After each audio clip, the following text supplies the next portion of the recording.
Olá, gente, boa tarde. Eu sou Igor Couso, diretor da BTD. Uma alegria recebê-los aqui na nossa casa virtual. Né? A gente sempre fala que os eventos da BTD, as atividades da BTD, quando acontecem lá, é a casa das pessoas que se preocupam com o desenvolvimento de pessoas. Então, hoje até trouxe esse cenário aqui. Infelizmente é virtual ainda, mas dá para matar um pouco de saudades.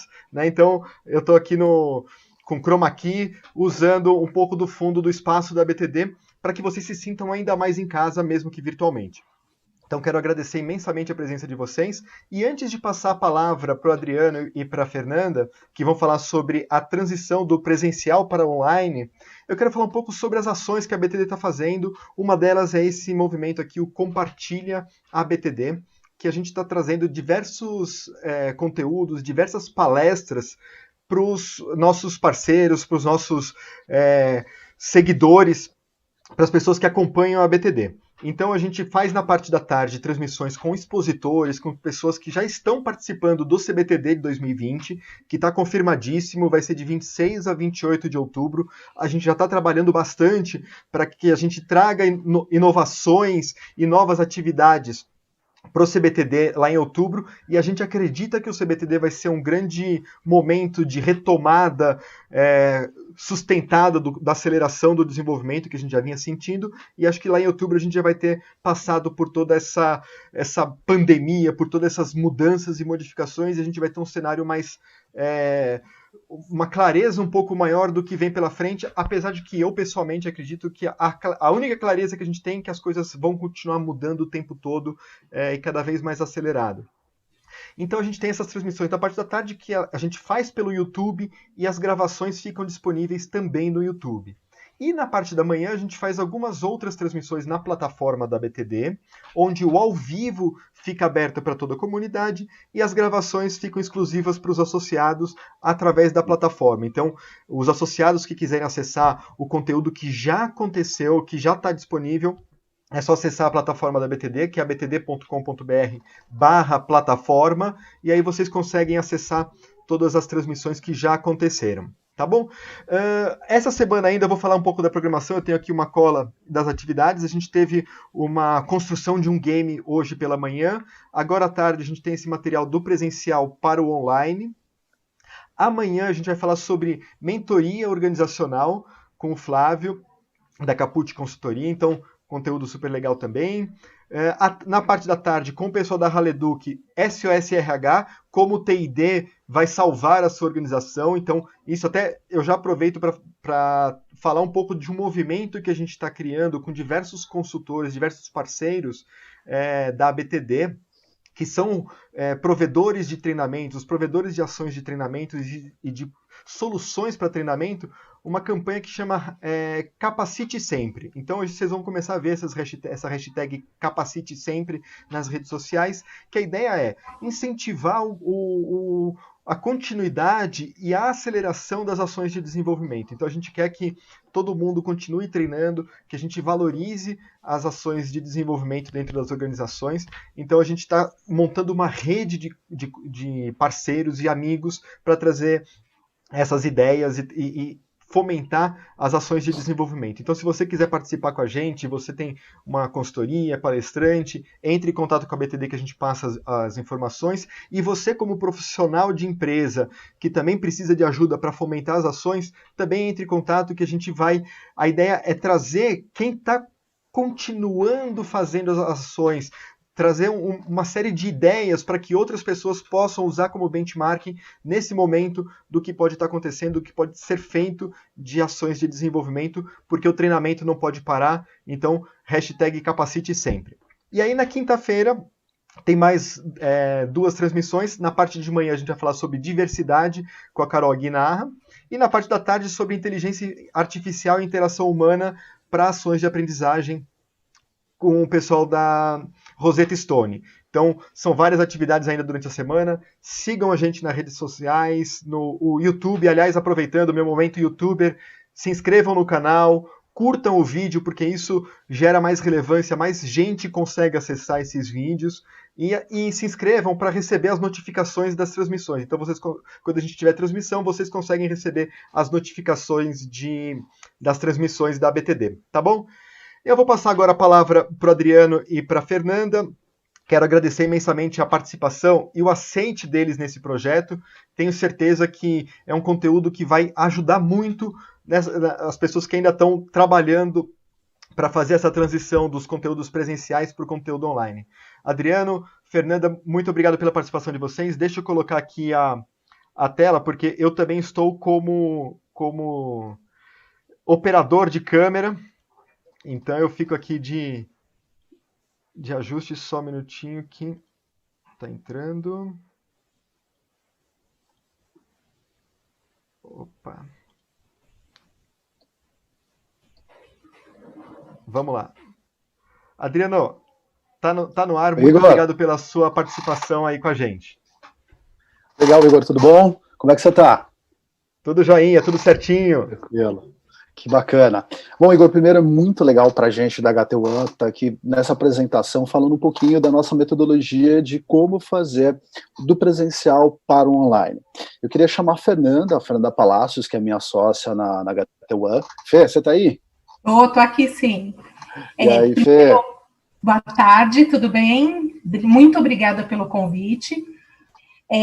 Vamos falar um pouco desse assunto, que não é um assunto novo, é um assunto que, né, nos últimos anos ele vem esquentando, que é como transformar o conteúdo presencial para o online, mas ele tomou uma relevância muito grande pelo cenário que nós estamos vivendo.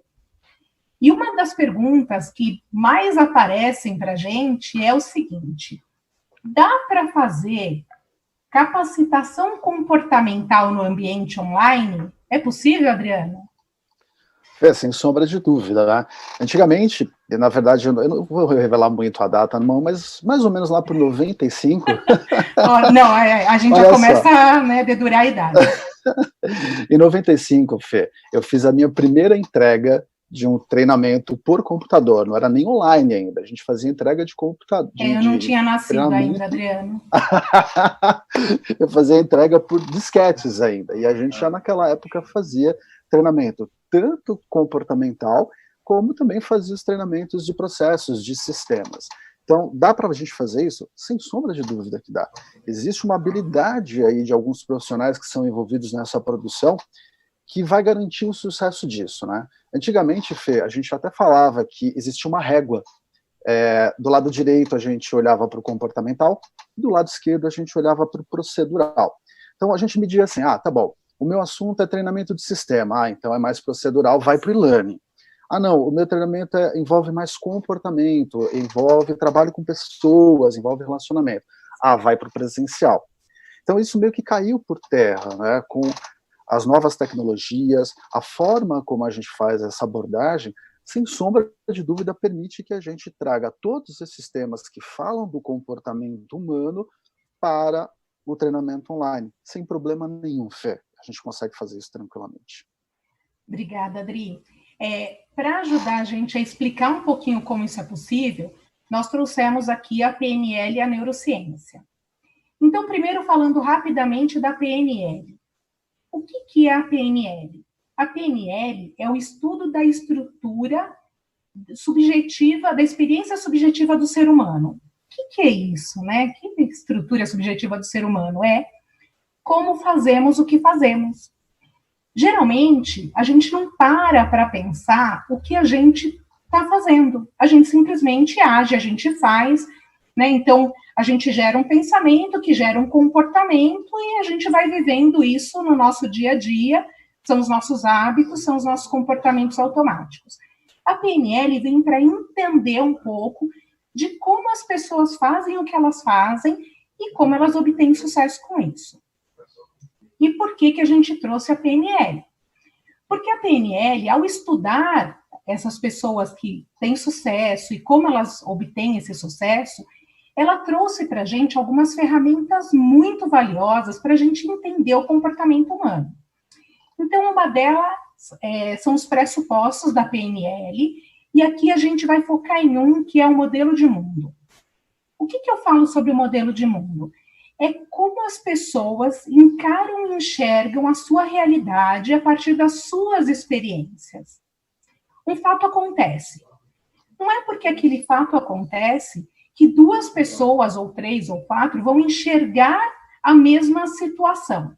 Existe um fato, e a forma como cada um absorve essas informações vão estar baseadas no seu modelo de mundo.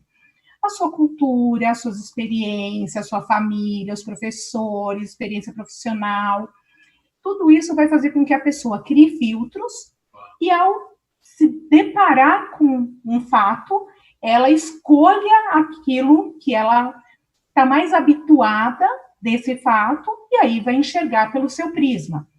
Por isso que, quando uma pessoa conta uma situação, a gente precisa entender que ela está contando aquilo baseado no modelo de mundo dela. Então, primeira coisa importante, eu entender modelos de mundo e partir do pressuposto que cada um tem o seu e que não existe aquela coisa de eu devo tratar o meu cliente como eu gostaria de ser tratado. Eu preciso tratar o meu cliente, eu preciso tratar as pessoas como elas gostariam de ser tratadas. E ao entender o modelo de mundo, eu trago essa possibilidade. E como que eu faço para entender o modelo de mundo? Uma das formas é perceber como as pessoas recebem essas informações. E aí a gente traz o VAC. Acontece um fato. Eu vou perceber esse fato pelos meus sentidos. Então, visual, auditivo e sinestésico. E o sinestésico é onde eu junto o olfativo, o gustativo e o tato. Então, eu percebo essas situações, eu tenho uma preferência de um canal sensorial, de um canal de comunicação, e quando eu devolvo isso de volta para o mundo, eu também devolvo por meio da minha comunicação ou dos meus comportamentos, de acordo com o meu canal preferencial. E o que isso quer dizer? Quando eu descubro, né, qual o canal preferencial que a pessoa tem para receber a informação, eu também descubro como ela pode aprender de uma forma mais adequada para ela. E quando eu percebo como ela devolve essa informação para o mundo, eu também consigo ajudá-la a se comunicar de uma forma melhor. Então, é por isso que a gente traz a PNL. E a neurociência? A neurociência, ela vem explicar o que acontece dentro do nosso cérebro para que a gente possa, sim, ter uma experiência que tenha sentido para a gente e que faça esse comportamento mudar. Então, a partir do momento que eu entendo como essa pessoa funciona, eu também consigo disparar neuroquímicos, então, são sensações que vão fazer com que uma experiência seja memorável para o aprendiz. De que forma eu vou fazer isso? A neurociência, ela já explica que a gente aprende por repetição ou por associação. Só que uma experiência, ela só fica na nossa memória, ela só se torna memorável se existem emoções. Então, o que eu percebo? Que eu preciso gerar uma emoção para que aquele aprendiz, para que a pessoa que vai passar por essa experiência, ela grave isso, faça sentido para ela e ela passe a ter um novo comportamento ou desenvolver essa nova competência. Então, essas ferramentas vão ajudar a gente a, quando a gente pensa em trazer o presencial para o online, eu preciso juntar tudo isso para que essa engrenagem comece a funcionar de uma forma melhor. E sim, Exato. Tem os resultados que a gente espera. O Adriano agora vai falar um pouquinho, ele vai explicar como a gente faz isso, né? Esse é o motivo pelo qual a gente faz. Agora ele vai explicar como a gente faz isso. Legal. Até aproveitando, Fê, a sua fala, a gente no presencial, quem vai para a sala de aula, como você já foi, como eu já fui para a sala de aula, a gente sabe que a gente tem o nosso comportamento que vai engajar as pessoas, a forma como a gente fala, a posição de palco, o tom de voz. Então, todos esses elementos que a gente usa pela figura da pessoa, do apresentador, é que a gente consegue engajar e cativar essas pessoas no presencial. Para o online, você tem que fazer esse pulo do gato, esta mágica, você tem que usar outros recursos, que a gente vai falar daqui a pouco, de como você cria esse engajamento para o aluno. Né? Ainda até aproveitando a forma como você acabou de falar de neurociência, como a gente gera estímulos, gera sensações, a gente consegue também fazer isso no treinamento online. A gente consegue principalmente retratando o que acontece no dia a dia de um colaborador que está fazendo um treinamento nosso, se a gente conseguir captar as essências do que ele faz no dia a dia, conseguir provocar essa emoção, simulando como se ele estivesse no trabalho dele, a nossa atividade de treinamento online ela vai ser muito mais memorável e vai gerar muito mais relevância para ele. Então é aí que é este pulo do gato, né, Fê? Com certeza, perfeito. Legal. E aí agora a gente começa a falar um pouquinho das etapas de produção. Eu vi aqui algumas apresentações acompanhando também a BTD, eu vi a da minha amiga Suane Vargas, que é uma pessoa que tem um carinho muito grande, adoro a Suane, se ela estiver por aí, eu não estou vendo aqui a listinha de participantes, mas só um beijo para você. Ela fez uma apresentação muito bacana, ela fez baseado naqueles preceitos básicos mesmo de quem é um grande DI, um profissional de educação mesmo. Nas nossas etapas aqui da HT1, a gente fez uma pequena adaptação do nosso processo, né? Então, dentro das etapas que a gente faz da migração do treinamento presencial para o treinamento online, a gente classificou em grandes cinco etapas. A primeira é o mapeamento, a segunda é a metodologia, a terceira é a construção e formato, na verdade, verificação do aprendizado e retroalimentação. Dentro dessas 5 etapas, a gente vai passar por cada uma delas, contando para vocês como é que a gente faz isso para gerar efetividade nesse processo de transformação do presencial para o online. Bora lá começar? Vamos falar sobre o mapeamento. O mapeamento é uma das fases que eu mais gosto num projeto em que você vai fazer a construção tanto de um treinamento online como de um treinamento presencial. Esta forma, a gente guardando as devidas adaptações, você consegue fazer para as duas saídas, né? Tanto presencial quanto para o online. O que a gente faz de diferente na nossa fase de mapeamento? Vamos pegar aqui, eu acredito que tem muita gente assistindo a gente, que é analista, coordenador de T&D, RH, são pessoas que trabalham nas empresas. Normalmente, como é que funciona esta fase de mapeamento dentro dessas empresas? Eu tenho a área cliente, a área de negócio, que surge uma demanda, ela gera uma demanda, aí ela chama esta pessoa da área de T&D, ou business partner, enfim, e aí há uma troca de informações sobre o que a área precisa para a capacitação. Então, legal, tem lá o demandante, passa essa demanda, normalmente essa pessoa que está aqui em T&D fala com a gente e passa essa demanda para a gente. Então, veja quantos filtros aí cognitivos e filtros de comportamento a gente tem recebendo informações. Muito provavelmente, isso vem com alguns vieses dessas pessoas que vão trazer essas informações para a gente. Então, em todos os projetos, a gente sempre fala, bom, legal, vamos ver a área cliente, vamos ver T&D, vamos ver todas as percepções, mas eu quero também conversar com aquele cara que vai receber o treinamento. Eu tenho que ter fit total com este cara que vai receber o treinamento. E aí que a gente começa a nossa fase de mapeamento para fazer esse processo. Como é que a gente faz isso? A gente usa ferramentas de mercado.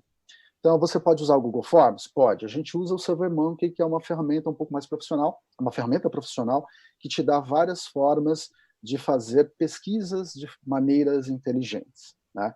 Então, a gente começa com um processo de criação desta forma de mapeamento para cada cliente. Eu não tenho uma forminha assim, certinha, que eu pego desse cliente, coloco para o outro, não. A gente vai fazendo essa fase de mapeamento de acordo com o contexto que essa empresa vive, de acordo com o contexto das pessoas que estão inseridas dentro desta empresa e ainda mais, dentro da cultura organizacional dessa empresa. Tudo isso influencia no momento de você gerar essa transposição. Então, a gente faz essas ações todas pensadas com muito olhar para o cliente.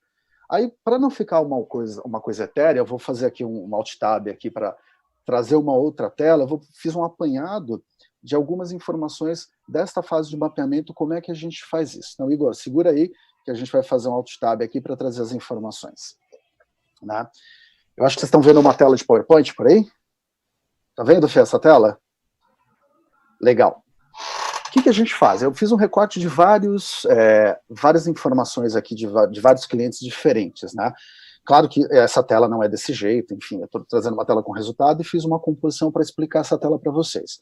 Isso é uma pesquisa que a gente faz de mapeamento com o público-alvo que a gente deseja atingir. E é bastante simples, olha só que bacana.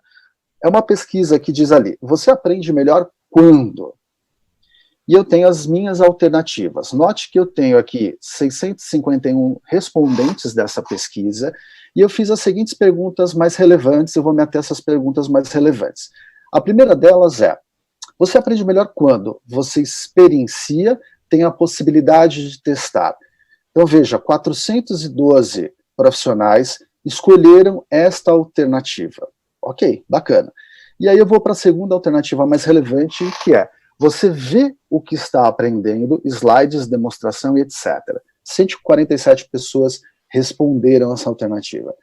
E o que isso traz para a gente de informação? Veja, as pessoas que responderam aqui essa parte amarela, elas preferem ter a mão na massa, elas preferem fazer alguma coisa, elas aprendem através da prática de fato, né? Então, quando a gente vai elaborar uma mídia de treinamento online para essas pessoas, provavelmente eu vou usar uma metodologia aí 70-30, onde eu vou trazer 30% de conceito, não muito mais que isso, só que eu vou colocar muita prática atrelada dentro do e-learning, da minha peça de treinamento online. Então, eu vou fazer prática massiva, porque essas pessoas aprendem dessa forma. Mas também eu posso considerar as pessoas que preferem ver aquilo, elas aprendem vendo exemplos, vendo uma outra pessoa fazer, né? Percebe a diferença? Então, com isso, a gente consegue trazer informações para ser mais assertivo na hora de elaborar que tipo de treinamento que eu vou entregar para o meu público-alvo. Certo, Fê? Isso. Fê, se você quiser falar alguma coisa e complementar, manda bala. Eu acho que aqui uma das coisas que é importante a gente olhar, né, para essa tela e perceber é que ao longo dos anos em que a gente vem aplicando esse tipo de metodologia, a gente já percebeu que a cultura organizacional influencia bastante nesse modelo de mundo quando a gente está falando da empresa. Então, aqui, quando a gente faz esse apanhado de informações, a gente está buscando aqui a maior parte, um grupo com maior relevância dentro da organização. Não quer dizer que a gente vai ignorar os outros, porque as mídias, Exato, elas vão privilegiar todos, né, todo o público, ver, ouvir, sentir e ler. Agora, eu vou dar mais ênfase naquilo que grande parte do meu público, né, prefere, qual é a preferência desse meu público. Perfeito, Fê, isso mesmo. Opa, acho que eu pulei uma tela aqui. Ah, legal. Um outro exemplo eu trouxe um outro recorte também de uma outra pesquisa, e aí já tem uma visão um pouco diferente. A gente está falando sobre os estados internos das pessoas, sobre uma habilidade de tomar decisão, o que ela faz. E olha que bacana e olha que interessante, né? Aqui, dentro desses 655 respondentes, eu perguntei para eles: quando você precisa tomar uma decisão, você faz o quê? Então, eu tenho aqui este item verde que diz: pense em todas as possibilidades e, de forma lógica e objetiva, decide o que é melhor, mesmo que isso traga um impacto menos positivo em alguma área da sua vida, afinal é o certo a fazer. Essas pessoas que responderam isso, ela tem uma forma dissociada de olhar as coisas que ela vai fazer. Ou seja, se ela precisa tomar uma decisão, ela faz isso de forma impessoal, ela não leva aquilo que está dentro dela para o momento de tomar uma decisão, né?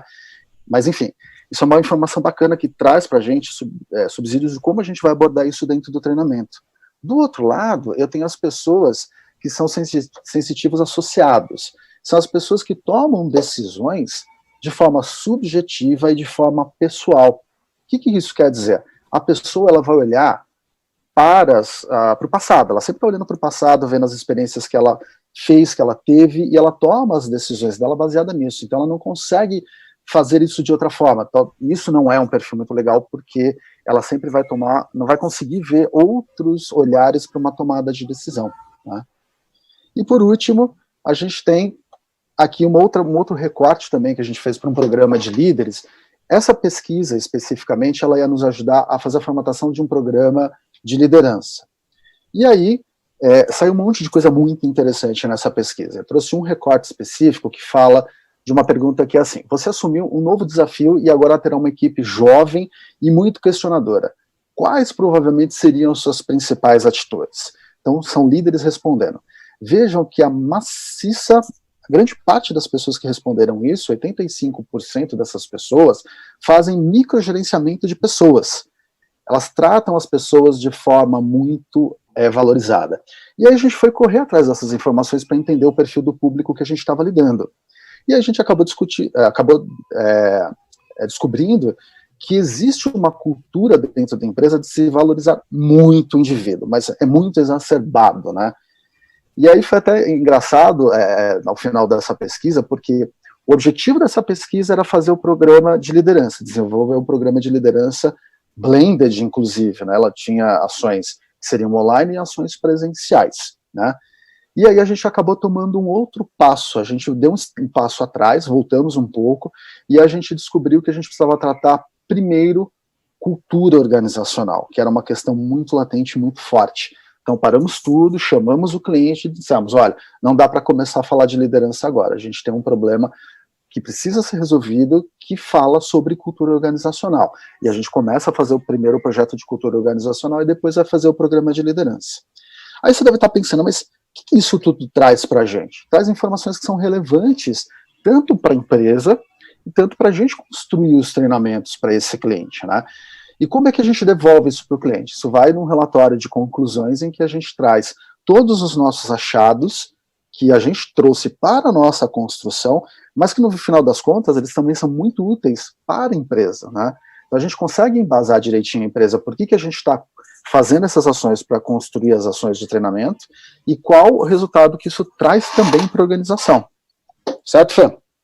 É isso, e também ajuda a gente a definir, por exemplo, vamos lá, gente, nós temos um treinamento de 16 horas presenciais, a gente não vai ter um treinamento de 4 horas online, nós temos que escolher. Isso nos ajuda a fazer as melhores escolhas para o que vai para o online.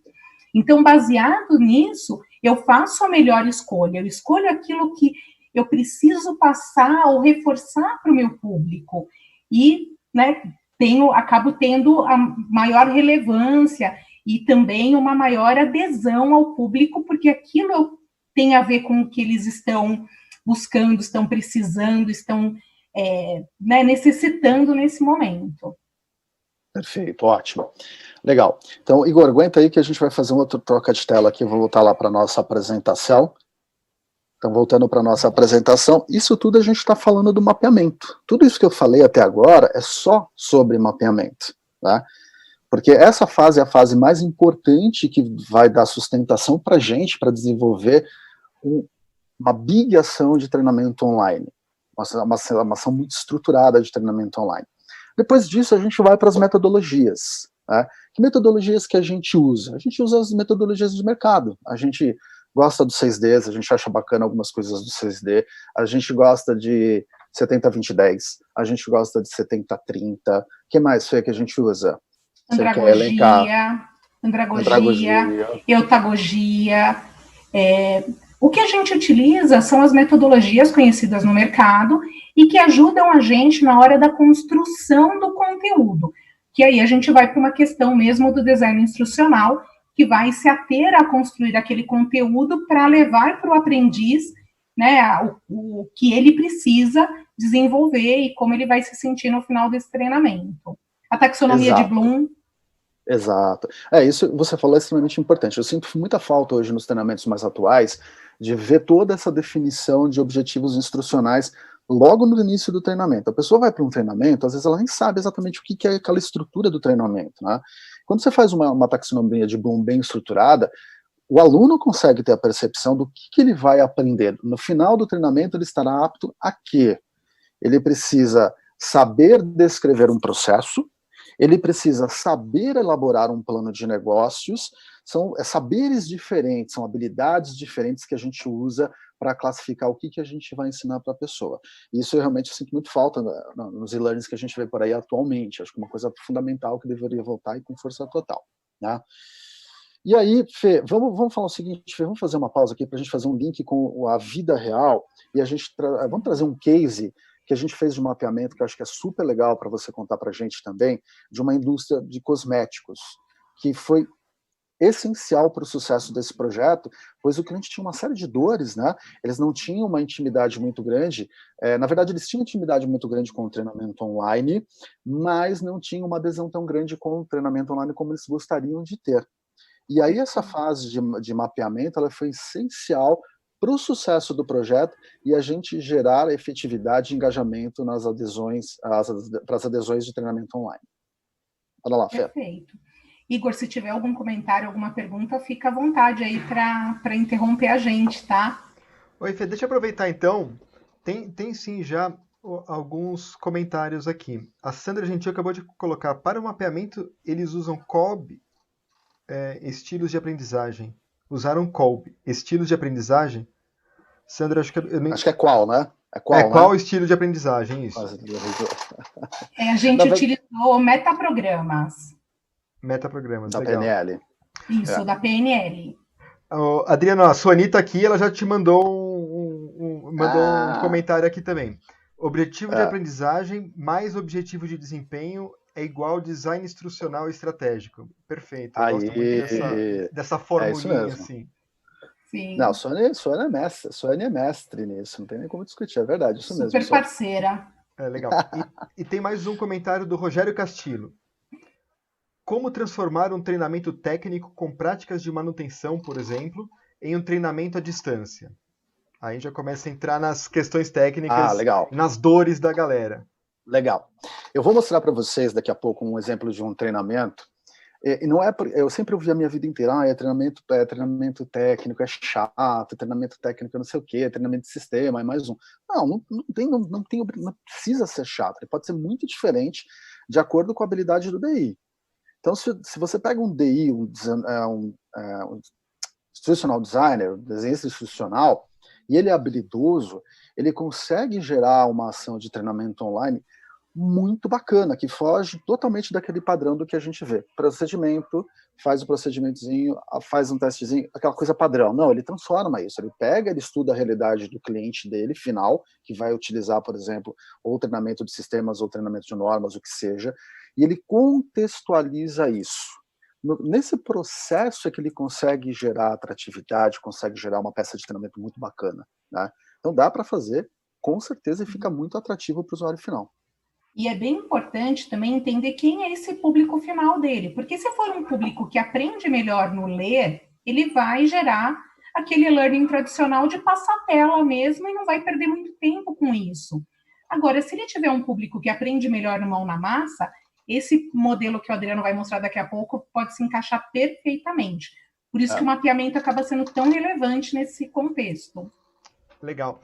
Ô Fê, só um comentário que o pessoal trouxe, na verdade a pergunta da Sandra, que eu não tinha pego aqui, ela usou o sobrenome do David Kolb, que é dos estilos de aprendizagem, o autor de um dos precursores da agrogia, até aqui o Ciro que trouxe pra gente. Perfeito. Ele também é uma das nossas fontes, utilizamos o Kolb, sim. Utilizamos também, dependendo do público, os metaprogramas da PNL. Quando a gente fala de liderança, por vezes a gente usa o Dave Ulrich, que vem com o código da liderança e com este modelo. Então, dependendo do público, a gente utiliza alguma biografia que nos ajude a chegar no objetivo final. Até o Howard Gardner, com o conceito das inteligências múltiplas, que já foi bastante utilizado no passado, também é legal, porque ele fala sobre as inteligências múltiplas, né? Como é que a gente aprende. Tem pessoas que têm facilidade a aprender música. Então, o cérebro da pessoa funciona de forma diferente. As pessoas que tocam, né? Tem pessoas que têm muita facilidade com matemática, com processamento matemático, com pensamento lógico, racional. Então, todas essas fontes, a gente não gosta de ficar muito preso num autor só, a gente varia bastante. Então, tudo que a gente acha que é legal, que a gente descobre de metodologias, a gente puxa, coloca no nosso empacotamento e vamos fazer assim, que é bastante diverso, né? Okay? Bom, vou contar para vocês, então, esse case de mapeamento.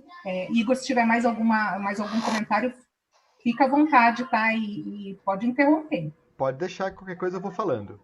Tá. Então, uma empresa da área de cosméticos, eles tinham, né, a gente fez todo um trabalho presencial com eles, e depois esse trabalho presencial, a continuidade dele, por 6 meses, seria um treinamento online.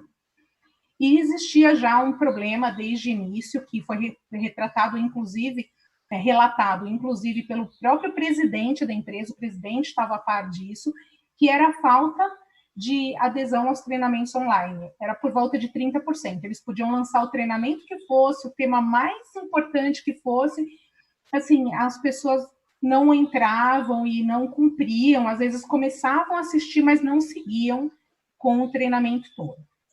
E aí nós, né, fizemos toda essa parte de análise, todo o mapeamento, e aí nós descobrimos algumas coisas interessantíssimas. Uma delas é que, assim, mais de 80% do público-alvo final era sinestésico.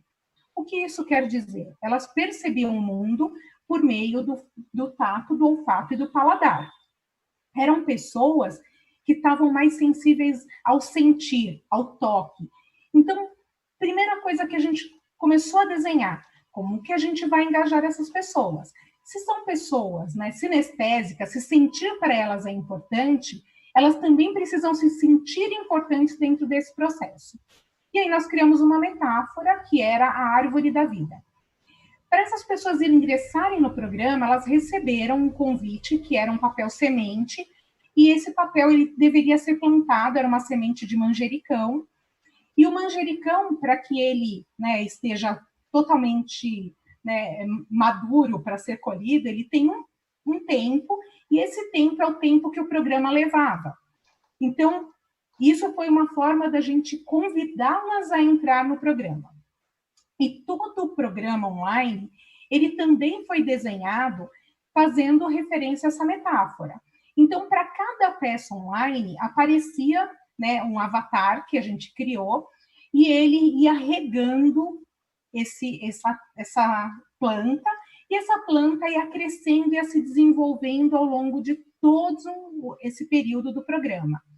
Então, para cada etapa que elas cumpriam, ele falava um pouco de como a planta estava sendo bem cuidada, de como ela devia estar crescendo, que era importante ela ser semeada, ela ter luz, e tudo isso fazia referência com o desenvolvimento delas.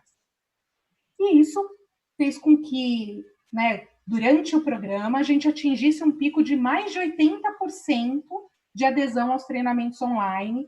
Isso foi, inclusive, motivo para a área cliente, a área que nos contratou, ter sido parabenizada pelo próprio presidente, porque foi uma coisa que nunca tinha acontecido antes dentro da organização. Só que isso também chamou a atenção da gente para uma coisa, porque elas trabalham com venda direta. E se elas tinham como canal preferencial, né, o canal sensorial, o que elas faziam ao atender o cliente delas? Utilizavam o mesmo canal. E, por vezes, acabavam não conseguindo se comunicar de uma forma mais efetiva, porque elas usavam aquilo que elas preferiam. Então, foi uma das coisas também que a gente abordou muito no programa, que era como eu percebo o meu cliente e como eu vendo para esse cliente da forma que este cliente está disposto a comprar, e não como eu compraria. E isso fez com que também as vendas aumentassem e, inclusive, se mudasse um pouco a dinâmica dos produtos, porque antes, assim, as vendas aconteciam num volume maior, mas de produtos de menor valor agregado. E isso foi mudando ao longo do programa. Elas passaram a vender produtos com maior valor agregado porque elas passaram a entender melhor seus clientes. Legal, exatamente. E aí, até complementando, Fê, tem algo que eu achei bastante interessante nesse processo, nesse case, a forma como a gente trazia as pessoas para o mundo online, né? Então você imagina, a gente tinha uma série de treinamentos que eram executadas de forma presencial, mas a gente também precisava de ações de sustentação que fossem de forma online. Você imagina pessoas espalhadas pelo Brasil inteiro, centenas de pessoas, e como é que você faz para engajar esse povo todo, né? Baseado nessas informações que a gente tirou da fase de mapeamento, a gente chegou à conclusão, bom, a gente vai ter que ter um suporte sempre de uma figura que vai interagir muito com essas pessoas. E aí toda ação online que a gente criava sempre tinha uma pessoa interagindo com elas. Então eu me lembro de uma das ações que a gente criou, que era baseado num fórum, né? Você imagina fórum, aquela coisa chata, impessoal, né? As pessoas vão lá, contribuem. E se a gente fizesse nesse formato, não ia ter sucesso, as pessoas não iam ter aderência. E a gente criou um fórum dinamizado, com uma movimentação e com uma curadoria de uma pessoa que estava à frente desse programa. E as taxas que a Fernanda comentou, que eram acima de 80%, começaram justamente aí. Quando a gente entendeu esse gancho, que a gente precisava colocar o toque, a questão do sinestésico, interação, e daí para frente todas as ações sempre tinham alguma coisa atrelada que realmente desse conta desse perfil dessas pessoas. Por isso que a gente fala que essas fases são importantes para gerar as experiências mais engajadoras, que consiga engajar, conseguir trazer o usuário. Conseguir trazer o usuário para um treinamento online é até relativamente fácil. Eu quero ver você manter o cara engajado durante todo o tempo, né? Isso que tá o pulo do gato, isso que é a mágica, né, Fê? Sim. Legal. Bom, vamos dar uma pausa aqui. Antes de vocês passarem para o próximo tópico, tem uma pergunta legal aqui do Júlio, que aproveitando as pesquisas lá, que se ele não consegue fazer uma pesquisa do tipo de público com o público-alvo dele, fazer um mix dos estilos de aprendizagem pode ser uma saída? O que vocês acham disso? Pode ser, se ele não conseguir fazer essa pesquisa. Agora, é melhor fazer isso do que não fazer nada. Só que como a gente viu aí num resultado que o Adriano apresentou, em uma empresa nós tínhamos quase 80% das pessoas com uma preferência de um estilo de aprendizagem. Então, quando eu vou criar uma peça online, se eu tenho uma informação como essa, eu vou procurar 80% daquilo que eu vou criar, do treinamento que eu vou criar, eu vou privilegiar ações, por exemplo, como o Adriano vai mostrar daqui a pouquinho, do Active Learning, de algo que eu possa interagir com o usuário. Então, sim, na falta de ter essa informação, é melhor fazer esse mix, porque eu vou estar abrangendo, né, diferentes estilos. Agora, se for possível, fazer uma pesquisa não precisa ser nada muito complicado. A pessoa, o próprio RH pode fazer, se for o caso, né, procurando aí algum autor, se baseando em algo que já tenha no mercado. Não é necessário que seja algo complexo, como, né, uma consultoria tem condição de fazer, porque às vezes o RH não pode fazer isso, né, não tem verba, não tem orçamento. Então, se for possível fazer algo, mesmo que seja simples, que sejam 4 perguntas, isso vai ajudar na hora da construção. Não tendo essa possibilidade, sim, se eu não tivesse essa possibilidade, eu iria para essa opção.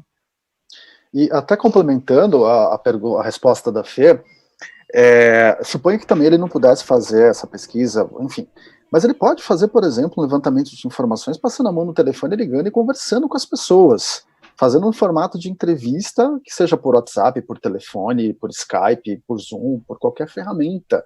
E aí ele consegue ter alguns apanhados da população dele e consegue fazer o direcionamento de como ele vai desenvolver esse treinamento online. Maravilha, maravilha. Valeu, Adriano. Vamos lá, prosseguindo. Eu vou sair aqui um pouquinho da minha apresentação, vou voltar aqui para a tela, para a tela principal, e a gente vai dar uma pausa e vai falar agora sobre os tipos de curso, tipos de treinamento online, tipos de curso online, né? Espera só um minutinho que temos um problema técnico aqui, o ponteiro do meu mouse sumiu. Daqui a pouco ele voltou. Tipos de curso. Aqui a gente já está no estágio, que a gente já fez todo o planejamento, e aí tem 2 profissionais que são, a Suane até comentou isso, falou do desenhista institucional e do consultor educacional, que são 2 peças-chave para o sucesso do treinamento. A partir de todas aquelas informações que nós coletamos, esses 2 profissionais são eles que vão traçar as estratégias de educação, são eles que vão dizer o que a gente vai fazer com isso, qual é a melhor mídia, qual a melhor solução. Então eu trouxe aqui algumas coisas que a gente utiliza bastante, de tipos de cursos que a gente faz de desenvolvimento. Então, sei lá, tem a videoaula, tem o e-learning tradicional, tem as simulações de sistema, tem os business games, os active learnings, infográficos, quiz, realidade aumentada, vídeo, isso é um apanhado pequeno perto de um mundo grande de coisas que a gente pode fazer. Eu vou me ater especificamente a esse cara aqui, ó, o Active Learning, que vem uma siglinha chamada CCAF. O que quer dizer isso? Isso é uma metodologia americana, criada por um grupo de empresas lá nos Estados Unidos, na verdade uma empresa especificamente chamada Allen Interactions, que utiliza isso de forma brilhante. Sou muito fã dos caras, os caras são muito bons, mandam muito bem. O que quer dizer isso? Eles transformaram o e-learning numa atividade muito mais experiencial. O que é o CCAF? O CCAF vem de challenge, que é o desafio, aliás, de context, que é o contexto, challenge, que é o desafio, segundo C, o A, que é o action, você tem que agir, e o F, que é o feedback. Então, eles fazem um processo estruturado de CCAF e conseguem gerar peças de treinamento muito mais interessantes. Então, Igor, segura aí que eu vou dar uma pausa aqui no compartilhamento e vou trocar aqui meu browser para a gente acessar essa peça de treinamento online, tá? Pessoal, para quem quiser consultar isso, tá vendo aí, Igor? Tela? Ok. Para quem quiser ver essas peças, essa empresa, o Allen Interactions, eles compartilham vários cases de sucesso dos clientes deles, tá? Eu já vim aqui para uma tela para explicar o conceito de CCAF, que é um e-learning de muita prática e que retrata muito a vida do usuário final. Então, qual que é esse case? Esse case é de uma empresa americana chamada Expedia, que é um site que é responsável por booking de viagens, de agência de passagem, hotel e tudo mais. E eles estavam lançando uma nova operação em Nova York, para startar essa operação desta empresa em Nova York. E aí eles precisavam treinar, quem era o público-alvo? Atendentes de call center. Eles precisavam treinar esses atendentes de call center a fazer a melhor experiência de atendimento para o cliente deles. Né?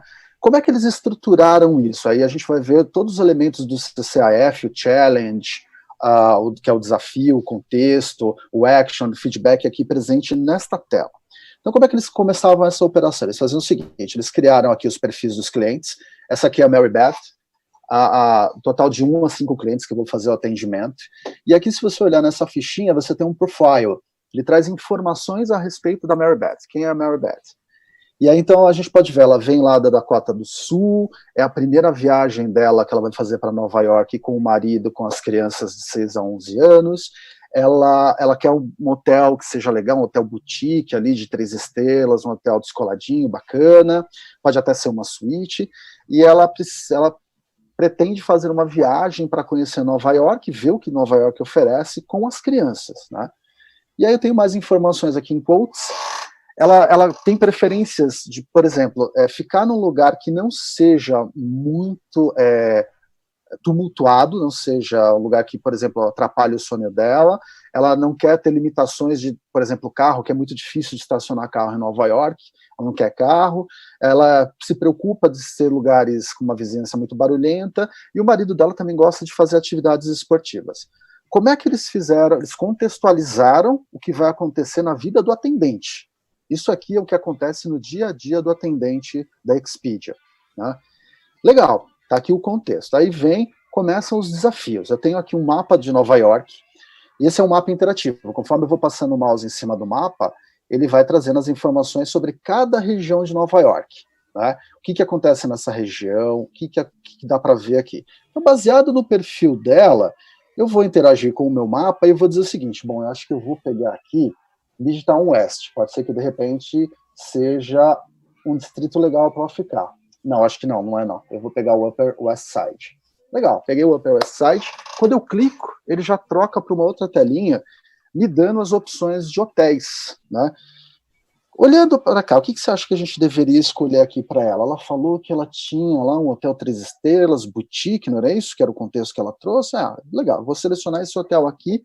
Quando eu seleciono, ele já joga ali o hotel nos cardzinhos e eu continuo a minha interação junto com eles. Eu vou oferecer um carro para ela? Não, Nova York, difícil estacionar, estacionamento é caro pra caramba em Nova York. Eu acho que eu não vou oferecer um carro para ela, não. Não vai ser legal oferecer um carro para ela. E sobre as atrações? O que eu vou oferecer de atrações para ela aqui? Eu acho que eu vou mandar ela para o Empire State Building, as crianças vão junto, é um passeio bacana, eles conseguem ver toda a cidade. Vou mandar aqui para o Empire. O que ela deve fazer em Nova York? O que eu preciso, como atendente, providenciar de atrações para ela? Deixa eu ver o que eu vou pedir. Ela falou alguma coisa de cartão de crédito ali, que ela estava com cartão de crédito, ela queria fazer compras, né? Então eu vou indicar para a Mary fazer compras aqui na Quinta Avenida. E o que ela precisa ver, sem sombra de dúvida, que ela tem que ver em Nova York? Bom, ela está com crianças, né? Eu vou mandar ela para o Museu de História Natural junto com as crianças. Legal. Fiz ali a configuração do meu pacote. Eu dei hotel, fiz a opção de não ter carro, coloquei as atrações, disse para ela o que ela precisa fazer de compras e disse que ela pode ter passeios. Nesse momento aqui, eu consigo já fazer o book da viagem, eu vou boocar a viagem. Book Street. Quando eu venho, agora vem para os meus momentos de feedback, dizendo o que eu fiz de errado, o que eu fiz de certo. Quando eu interajo aqui com qualquer um desses cartões, ele abre o cartão e ele já vem com o feedback. Ok, puxa, acertei, dei uma bola super dentro, era isso que ela queria em termos de hotel, o hotel para ela está perfeito. Então vem aqui o feedback da minha ação. Né? Ok, olha lá, ganhei um pontinho positivo, legal a minha experiência. Vamos ver o carro, o que acontece com o carro agora? Não ofereci carro para ela. Ok, ela também gostou, não precisa realmente de carro, ela não queria um carro. Outro pontinho positivo aqui. E assim eu vou fazendo com cada uma das experiências. Eu vou dar uma acelerada aqui para não ficar tão maçante, mas aqui ele vai dando feedback para cada um deles. Eu acho que eu escolhi todas as opções corretas, eu não tenho certeza aqui, vamos ver. Se tivesse alguma opção que eu tivesse escolhido que não fosse uma opção correta, ele já daria o feedback com o dedinho vermelho para baixo, dizendo que aquela não era a melhor opção que eu escolhi para o cliente. Tá? Então aqui tem 2 caminhos disponíveis aqui do que eu posso fazer. Vamos ver o Museu de História Natural, também foi acertado. Olha, eu acertei todas, legal. Então, o comportamento do treinamento, o que ele faz? Eu acertei tudo, eu coloquei a melhor experiência para o meu cliente e eu já posso finalizar esse atendimento e já entra o próximo cliente. Se eu tivesse escolhido uma opção que não fosse a opção correta, o que o e-learning faz aqui? Ele volta e pede para você reler o profile dela. E aí, a partir de você faz a releitura do profile, te deixa voltar para aqueles cards anteriores e você consegue fazer novas opções de escolha. E aí você consegue finalizar o treinamento, finalizar o caso, né? Finalizei, ele vem com o feedback final, perfeito, a cliente está super satisfeita e eu consegui prover uma experiência de atendimento exatamente como o cliente queria. Continua, entra o próximo cliente. Então, aqui, se você pega um DI bastante habilidoso, com bastante criatividade, o céu é o limite, você consegue fazer treinamentos muito legais. Como, por exemplo, teve uma dúvida de uma pessoa que perguntou, acho que foi o Júlio que perguntou, né, sobre um treinamento, como é que ele poderia colocar treinamentos de normas ou treinamentos que fossem treinamentos de sistema. É simples, você cria o contexto, você cria como aquilo vai acontecer, você traz para o real. Nada de fazer treinamento de sistema com coisa muito simulada que não vai representar a realidade daquele cara. São coisas que ele tem que resolver ali como se fosse a vida real, tá bom? Então a gente volta lá para a nossa apresentação, Igor. A gente volta aqui para a apresentação. Vamos lá. Legal, Adriano, deixa eu até aproveitar. Tem uma pergunta da Karen, ela quer saber qual que é o nome da empresa criadora do CCAF. Então, a Allen Interactions, ela tem aqui nas ferramentas, tem o link, deixa eu entrar aqui, ó. Não é exatamente a Allen, tá? Tem um grupo de pesquisadores, tem o nome do cara, peraí que eu já vou lembrar, o nome dele é... enfim, daqui a pouco eu passo para vocês o nome dele, mas a Allen, ela faz bastante isso, ó. Esse último link aqui, Allen Interactions. Esses caras fazem muito uso do CCAF, tá? É uma modalidade de treinamento, a gente chama de Active Learning, que é o aprendizado ativo. Então, é uma forma de aprender. Isso você pode fazer com treinamentos, né, como a Adriana mostrou, mas também até com vídeos, a gente costuma fazer com vídeos. Então, um vídeo com árvore de tomada de decisão, onde, né, acontece um fato, e aí o personagem tem 2 possibilidades, né, e escolhe uma e vai por um caminho, escolhe outra, vai por outro caminho. Então, é uma forma de passar um contexto, e aí sempre tem essa questão do desafio e do feedback, desafio e feedback. Então, é possível de fazer utilizando mais de uma mídia, tá? É verdade. Maravilha. Falando das ferramentas aqui, depois esse material vai estar disponível para vocês. Aqui tem 2 ferramentas que ajudam a fazer a construção de objetivos de aprendizagem. Aqui são algumas ferramentas grátis para desenvolvimento de learning. Tem o famoso e tradicional Captivate, que já usamos bastante, gosto bastante do Captivate. Essa aqui é uma ferramenta para quem gosta de vídeo interativo, essa ferramenta aqui é sensacional. Ela permite que a gente crie peças de treinamento com vídeo interativo de uma forma brilhante, é muito, muito boa. O Articulate, que a gente usa também bastante, o Storyline, para fazer a produção de treinamentos, e a própria Allen Interactions como referência. Okay? Voltando lá para o nosso menu, Vamos falar agora um pouquinho sobre avaliação? Vamos falar de avaliação, Fê? Vamos lá.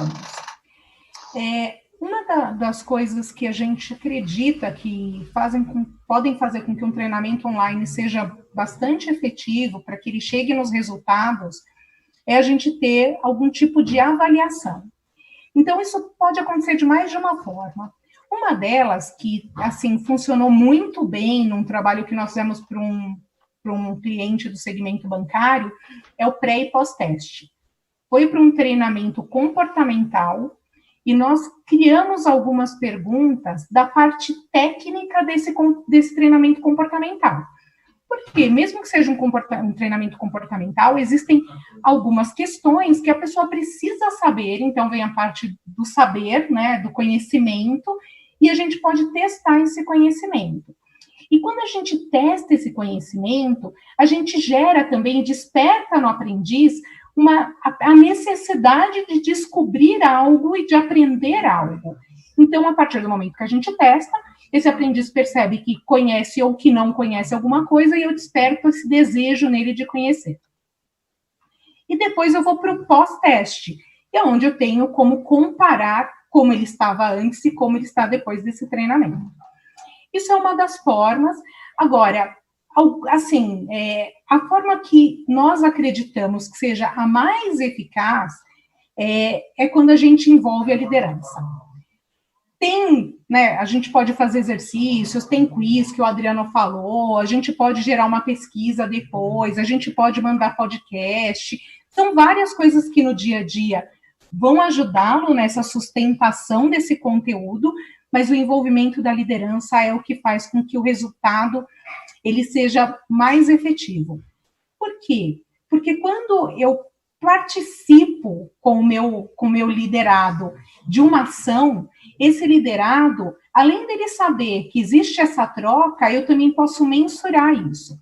Então, o que nós fizemos para um outro cliente? Nós criamos um infográfico e um checklist. Então, o infográfico, ele falava tudo aquilo que o liderado dele ia aprender no curso. Então, ele tinha ali os highlights e as principais informações sobre esse treinamento.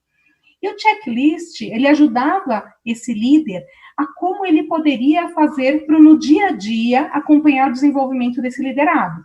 Então, que tipo de perguntas ele poderia fazer, que observações ele poderia ter para saber se aquele liderado estava ou não aplicando isso no dia a dia. E o resultado foi bastante importante para a organização.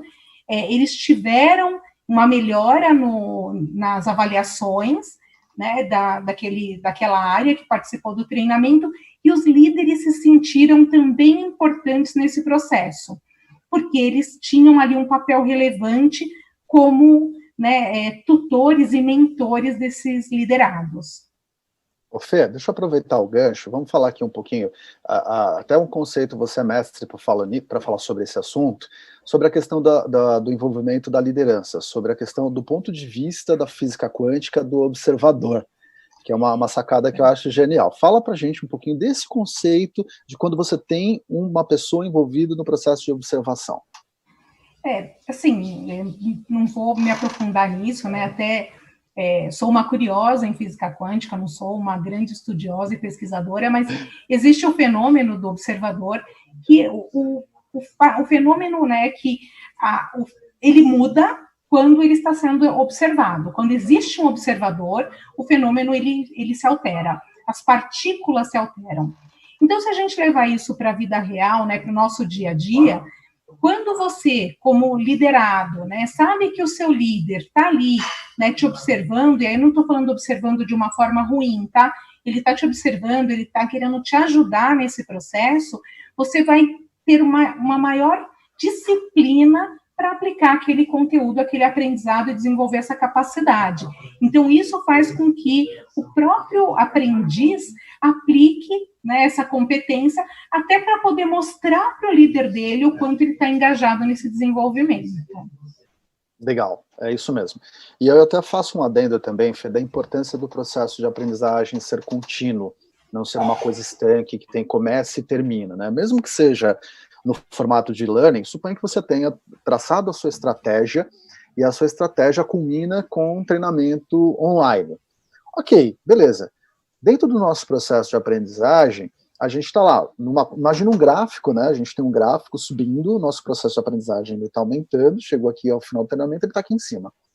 Se eu não mantenho esse aluno aquecido por mais tempo, a probabilidade de ele começar a voltar e cair, ser engolido pela rotina do dia a dia, voltar para os comportamentos antigos e não colocar aquilo que ele aprendeu em prática é gigante, né? Eu, particularmente, gosto bastante quando a gente faz desenhos de soluções educacionais que a gente consegue colocar o envolvimento da liderança e o envolvimento de aplicação prática para essas pessoas, porque elas saem do treinamento, elas vão ter ali uns 15 dias que elas vão ter, tá assentando o conhecimento, ela está começando a sistematizar aquele conhecimento, gerando novas conexões cerebrais mesmo, e aí você entra com ações que podem ser muito simples, podem ser um pouco mais complexas, enfim, o que eu estou querendo dizer aqui, o ponto é, você pode ser efetivo, mesmo que você diga, Adriana, eu não tenho verba para fazer isso. Ok, você não tem verba, faz isso de forma criativa. Cria grupos no WhatsApp, cria grupos no Telegram, cria meetings, web meetings com essas pessoas, e aí faz uma reunião estruturada da forma que você provoque o teu aprendiz a trazer elementos e evidências de o que ele está aplicando no dia a dia, se de fato o que ele viu no treinamento ele está aplicando no dia a dia dele. Se ele não está, por que ele não está? Qual o motivo que impede, que proíbe, ou a palavra certa não é proíbe, mas faz com que ele não consiga aplicar aquilo no dia a dia? Então isso é super importante para a curva de aprendizado se manter lá em cima. Tá? Perfeito, Dri. A gente está falando aí já até da retroalimentação, que é uma das coisas que nós, né, costumamos sugerir que o próprio RH, área de TID, área de DHO, faça internamente, que é isso que a Adriana falou. Cria grupo de WhatsApp, cria comunidade de prática, cria conversas com a liderança, checklist né, checkpoint com o gestor, checklist das ações. Então, são coisas que a própria área de desenvolvimento da organização pode ser responsável por isso, ou nomear pessoas para serem responsáveis por isso, cada uma de uma área diferente, mas isso é fundamental para a gente poder manter o aprendiz nesse processo de desenvolvimento. É isso. Bacana, eu acho que finalizamos por aqui, né, Fê? Sim, acho que era isso que a gente tinha para compartilhar, Igor. Se tiver mais algum comentário, alguma pergunta, a gente também está aqui à disposição para responder agora ou depois, tem aí os nossos contatos. Legal, não, sensacional, o pessoal adorou as ideias práticas, o pessoal pediu material, a gente já falou que vai disponibilizar, então o pessoal que está assistindo, a gente vai colocar daqui a pouquinho no chat o link para vocês poderem baixar esse material, aí vocês têm acesso aos links, às ferramentas, para vocês usarem também. Deixa eu ver, tinha uma outra pergunta... a Ana Shelley comentando aqui, ela falou, mandou a ideia, adorou a ideia do infográfico e checklist para os líderes. A gente tem que preparar o que a gente vai entregar para o líder também, para ele acompanhar e saber o que a equipe dele aprendeu, como que ele vai poder ajudá-los na performance, né? Tem um grande amigo, Conrado Schlohauer, ele fala que a aprendizagem é a evidência do conhecimento através de uma performance melhorada. Né? Então, assim, não adianta você saber e guardar esse conhecimento dentro se você não consegue acompanhar o que está acontecendo, se a melhoria de performance está rolando mesmo. Então, muito legal. O pessoal adorou aqui as dicas e os insights. Obrigada, Igor. Gente, eu que agradeço. A gente tem os contatos de vocês aí, então podem mandar e-mail. Acho que vocês foram super acessíveis, compartilharam bastante informação. Se precisarem, se o pessoal que está assistindo tiver alguma dúvida, pode mandar e-mail, pode aproveitar a disponibilidade da Adriana e da Fernanda, que eu sei que vocês estarão em ótimas mãos. A gente teve aqui quase 360 pessoas que acessaram a transmissão, o pessoal acompanhou, interagiu bastante, e assim a gente consegue ir levando um pouco de conhecimento para todo mundo, um pouco de informação para todo mundo. Quero agradecer a participação de todos e a contribuição de vocês. Adriana, Fernanda, muito obrigado, um beijo para todos vocês. Beijo, Valeu. Obrigada, Igor. Tchau, tchau, gente. Igor, obrigado. Eu só queria dizer o seguinte: mãe, eu tô na BTD. Gente, foi muito legal fazer esse bate-papo com vocês. Um grande abraço a todos. Aqui estão os nossos contatos. Se vocês quiserem tirar alguma dúvida, por favor, liguem pra gente ou mandem um e-mail pra gente, tá bom? Grande Legal, abraço gente. a todos. Valeu. Tchau, gente. Valeu, Igor.